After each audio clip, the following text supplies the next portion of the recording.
Salut à tous et bienvenue pour ce nouvel exercice qui peut très bien être réalisé dans le cadre d'un entraînement de street workout. Donc la philosophie de ce type d'entraînement, il est simple, c'est le sport n'importe où et surtout n'importe quand. Donc aujourd'hui ça se vérifie très bien, pourquoi? Parce que il pleut dehors, voilà, donc un temps pluvieux, mauvais, qui n'est pas propice à la pratique de la musculation. Les barres, lorsqu'elles deviennent glissantes et qu'il faut commencer à les agripper et à faire des exercices dessus, ça devient compliqué et surtout dangereux. Voilà, donc l'exercice d'aujourd'hui, vous allez pouvoir le faire chez vous, tranquillement, au chaud et surtout au sec. Donc c'est très intéressant. Cet exercice va travailler quoi? Il va travailler l'intégralité de la cage abdominale. Donc les abdos ainsi que les obliques. Les lombaires, très important, une muscle qu'il ne faut absolument pas oublier dans la musculation. Ensuite, en parlant du haut, les deltoïdes, l'avant-bras et les triceps. Voilà pour les principaux muscles travailler, mais bon, c'est vraiment l'intégralité du corps qui travaille et c'est très intéressant de faire ce type d'exercice. Donc je vous propose de regarder en quoi ça consiste et après on en parle ensemble. Bien, cet exercice consiste à vous appuyer sur vos haltères. Celles-ci sont placées à une distance un tout petit peu plus importante que l'écartement de vos épaules. Vous vous surélevez, vous croisez vos jambes, puis vous les tendez. Vous faites une sorte de chaise, restez surtout bien gainé et bien équilibré sur vos haltères. Ensuite, vous recroisez vos jambes, puis vous tentez de les passer derrière, toujours sans toucher le sol. Vos haltères ne bougent pas, votre corps est toujours bien gainé.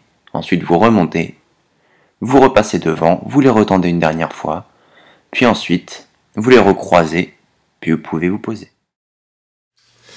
Donc comme vous venez de le voir, cet exercice est plutôt simple à réaliser dans le sens où les outils qui sont utilisés ne sont que de simples haltères, donc ce qui est quand même peu onéreux et donc facile à trouver, mais c'est également assez compliqué parce qu'il faut quand même trouver le bon rapport entre gainage, équilibre, force, quelque chose qui est quand même assez compliqué à trouver dans un exercice.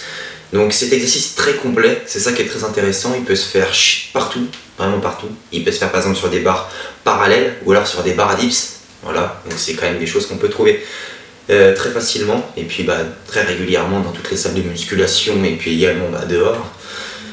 Ensuite, voilà, ce qu'il faut quand même faire attention dans cet exercice, c'est surtout le passage où les pieds passent derrière et où vous avez la tête un petit peu en avant. Il ne faut surtout pas que les haltères vacillent, partent d'un des deux côtés, parce que vous pouvez très vite vous retrouver le nez par terre. Donc c'est quand même attention, c'est quand même assez dangereux. Pour cela, il faut vraiment garder un gainage pendant tout le long de l'exercice, très important. Et puis garder cet équilibre, voilà, il faut que les haltères restent le plus possible sur place, trembler un petit peu, c'est normal, mais vaciller, ça ne l'est pas. Donc dans un premier temps, si vous trouvez l'exercice trop dur, je vous invite peut-être à rester en chaise, donc les jambes bien tendues vers l'avant, la première partie de l'exercice. Pourquoi? Parce que la chaise, c'est quand même assez facile à réaliser, peut-être moins à tenir, mais c'est facile à réaliser. Voilà, donc après, plus vous tiendrez longtemps, et plus ça voudra dire que vous avez trouvé le truc, que vous êtes assez bien équilibré, et que vous avez un gainage assez important. Voilà, donc j'espère que cet exercice vous a plu, je vous invite à le partager avec moi si c'est le cas. Et puis écoutez, je vous dis à une prochaine fois. Salut!